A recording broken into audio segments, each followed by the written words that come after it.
لما فا لما فا isa tokkoffaadha kan 11 isa lammaffaa gara 60 tiin gurguradhe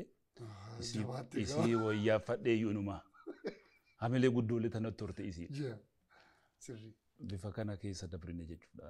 garabbii waan nama gammachiisudha singilis hojjetteerta viidiyoo waraabteerta mee maal fakkaata bu'aa bahiin viidiyoo keessa jiru viidiyoo hojjechuudhaaf maal tu jira ture yeroo ammaan kana baay'ee rakkoodha beeyta singilii nama albamii qeenxee hojjetee wanna jettu kana bu'a qabeessummaa irratti rakkoo guddaadha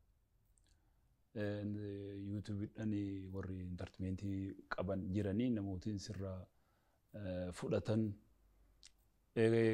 bu'a qabeessummaa taasisuu irratti rakkoo guddoo dhugaa oo ka dubbannu taate rakkoo guddoo fedha aartii nama keessa jirtuuf yoo dalaydeen alatti rakkoo guddoo tokko amma ka ta'uu qabu akka kiyyataniin tokko ufii kan keetii YouTube mataa kan keetii itti wareegdee banattee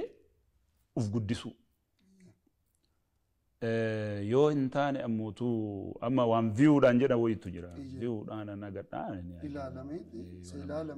si kafalama jedha waliin qoodu intumayyuu anaaga Allahu alam jedha naga maga kuwais bu'a qabeessa isaa